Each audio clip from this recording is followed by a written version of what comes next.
From Hollywood, it's time now for... Johnny Dollar? Yes, just a moment. It's for you, Mr. Dollar. Thanks. Johnny Dollar. Barney Wilson here.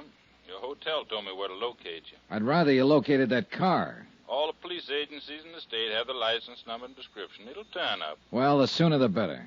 It'll take more than a car to prove William Markey is still alive. The dealer who sold it to him identified his photograph. All right, but he bought the car 2 weeks ago. We know he was alive at that time. In case you've forgotten, Mr. Dollar, the Fathom-Five sank only 4 days ago. That's when Markey was murdered. Okay. We're not going to settle it by arguing. That's why I phoned. It's going to be settled tomorrow morning. You've petitioned for a hearing? 10 o'clock in Judge Campbell's chambers. You're making a mistake. See you in court, Mr. Dollar.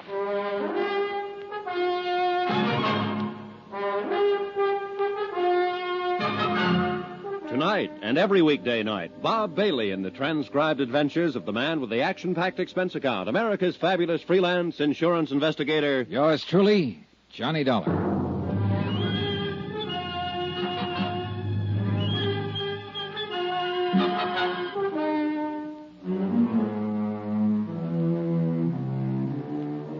From Special Investigator Johnny Dollar, location Miami Beach, to the Home Office, Delta Liability, Hartford, Connecticut.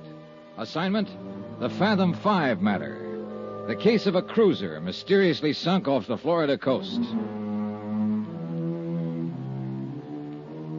I phoned the insurance company's legal counsel and told him that Wilson had petitioned a hearing to have William Markey declared legally dead. Then I rejoined Mrs. Markey in the study. She was tense and on edge, pacing the floor and smoking nervously. I watched her a moment without saying anything, fully aware of her beauty and appeal, and fully convinced also that she and her missing husband were trying to swindle my company out of $75,000 in life insurance. I felt a little sorry for Markey. She must have been a pretty expensive luxury for a man who was going broke. But then I stopped feeling sorry. I remembered that they'd tried to set up young Danny Haynes as the fall guy for murder. Well, why don't you go ahead and say it? Say what?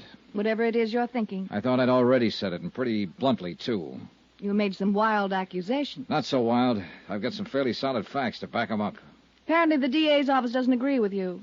Wasn't that Mr. Wilson on the phone? That's right. And didn't he say he would ask the court to declare my husband legally dead? He's going to try to, but we'll stop him cold. He hasn't got a leg to stand on. Well, that's what you're hired for, isn't it? To find some technicalities so they can get out of paying off on a policy?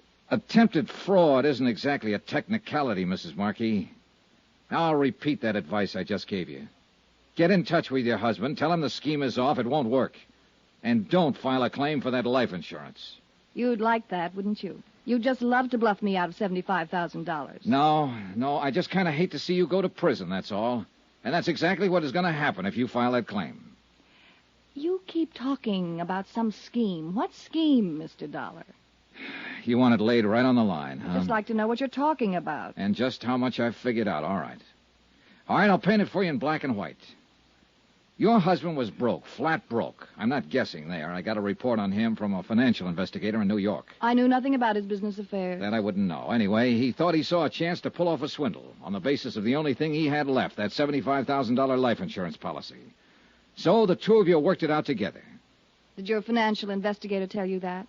Or would you be guessing? Your husband bought a car under an assumed name and probably rented living quarters somewhere in the area under another assumed name. So it was all set. It was just a matter of waiting for a morning when a heavy fog was down. You have a fantastic imagination. Meantime, just in case the accident theory didn't go over, you kept playing young Haynes along so it would seem as though he had a motive for murder. And that part was a cinch. He was already halfway in love with you. You also have a rather nasty imagination. So finally, 4 days ago, conditions were just right. Your husband took Haynes out on that fishing trip in the Fathom-Five. He anchored the cruiser and sent Haynes off along the reef in the dinghy. Then he set fire to the boat, opened the seacock so it would be sure to sink. He swam ashore and drove off in the car that he'd bought for exactly that purpose. As I understand it, Mr. Dollar, that cruiser was anchored a mile or two offshore. Are you actually suggesting my husband swam that distance? You mean that's something else you supposedly didn't know about? What? Oh, that report from New York was more complete than you seem to realize. William Markey has been a member of the Greenpoint Athletic Club for years. He won silver cups in the Long Island Sound Marathon swim 3 different times. I knew he belonged to the club, of course, but I assumed it was more Of social. course he could swim that far. That particular talent was probably what gave him the idea for the whole thing. There's no proof, you know.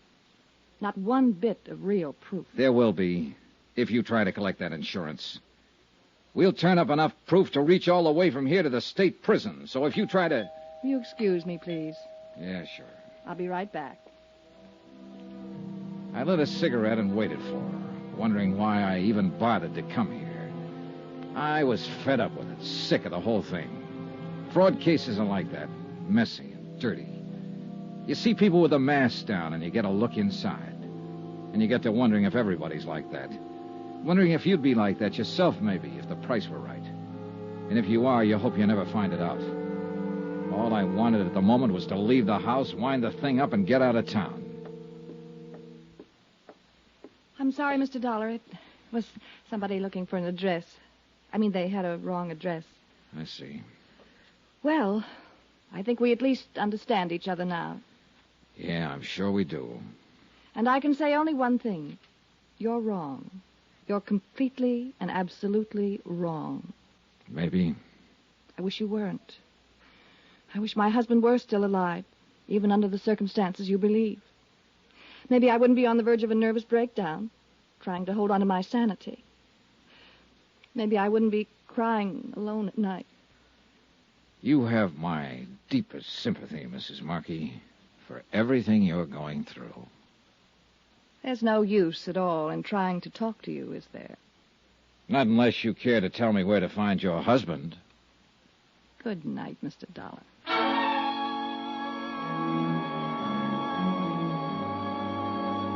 I left the house and turned down the dark road toward the Pompano Beach Hotel. I'd planned to pick up a taxi there, but after that unknown visitor came to Mrs. Markey's door, I'd made a slight change in the plans. Whoever it was hadn't been a stranger, that I was sure of. She'd been too nervous when she came back into the room. It was someone she hadn't wanted me to know about, and I was pretty certain I could guess who.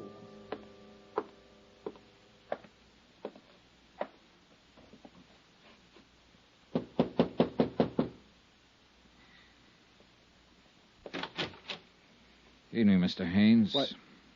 Oh, you're Mr. Dollar, the insurance investigator. Mind if I come in? Well, all right, sure.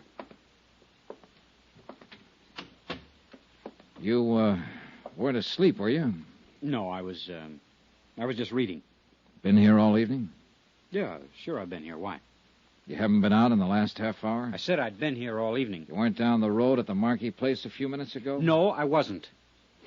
Now, look, I've answered just about all the questions I'm going to you or to anybody else. So what are you trying to get at? What's the point? All right, forget it, Danny. Sure, forget it. It looks like you're out to try the same thing Wilson's doing, trying to tag me on a murder rap. And you're trying to drag Edna into it, Mrs. Markey. Oh, she told me how you talked to her last night. And I suppose you've been over there again this evening. Oh, relax, Danny. I'll tell you one thing right now. You better leave her alone and stop trying to push her around. She doesn't deserve it. She's had too much of that kind of stuff as it is. Oh? From whom, Danny? From Markey, that's from whom. She tell you that? I suppose you'll claim she's lying. You think everybody is lying. But you don't know her like I do. She's a sweet kid, Dollar, and she's had a raw deal out of life. Such as? Markey. The way he treated her, things he made her do. Oh, not when anybody would see it, pin it on him. He was too smart for that. But she told me about it, and there were plenty of times I could hardly keep from smashing him in the face. Oh, brother, she's got you really set up good. What do you mean by that? If you talk this way to Wilson at the DA's office for 2 minutes, he'd slap a murder indictment on you so fast it'd make your head swim. I didn't kill Markey. Hating a guy is one thing, but I didn't kill him. Yeah, I know. Because he's still alive. Well, maybe he is. I don't know. All I know is what I saw out there that morning. And you saw only as much as he wanted you to see. Well, maybe so.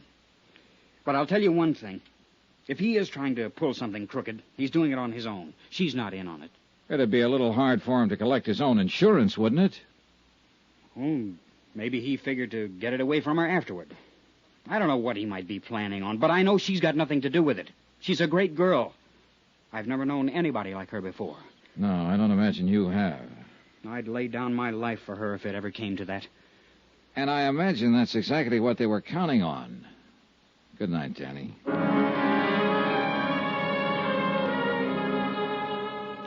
Expense account item 16, $1.90. Taxi fare the following morning from my hotel to the courthouse. I got there at 9:30 and went over the case with Jim Davis, local counsel for the insurance company. And at 10 o'clock, the hearing on Wilson's petition was opened in chamber session, Judge A.G. Campbell presiding. Judge Campbell kept the proceedings informal, and the whole thing moved pretty fast.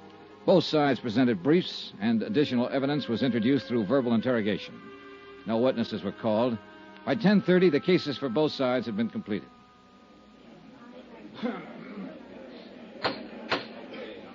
Very well. There is no further evidence of fact or rebuttal. The court will make its decision on the evidence at hand. Now, in cases of this nature, where it is requested that the fact of death be established by legal declaration, it has been generally held that the substantiating evidence for said request must be essentially unchallengeable. The precedents in law are too numerous to bother citing. Now, in the case we are considering here, it seems to the court that the substantiating evidence is far from unchallengeable. In point of fact, it would seem that the bulk of the evidence indicates that William Markey may indeed be still alive. Now, the court would be powerless to act even in the face of a reasonable doubt. And the contrary evidence here is a good deal stronger than a reasonable doubt. Therefore, in the matter of the request made herein that William Markey be declared legally dead, it is the court's decision that the petition not be granted. If new evidence becomes available at some future time, the petition may be resubmitted. The court is adjourned.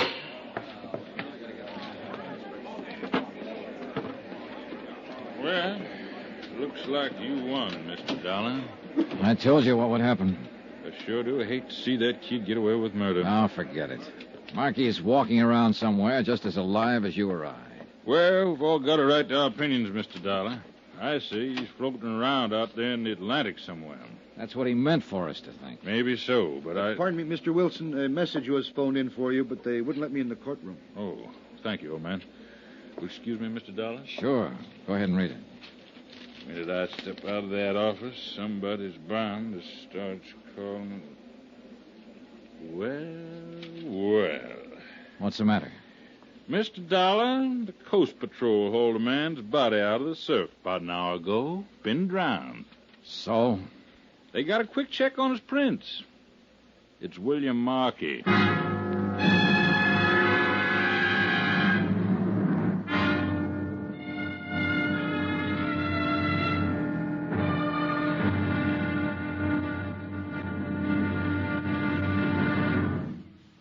Now, here's our star to tell you about the final intriguing episode of this week's story. Tomorrow, a dead man tells a tale, but not the tale he was meant to tell, and thereby hangs the wind-up. Join us, won't you? Yours truly, Johnny Dollar.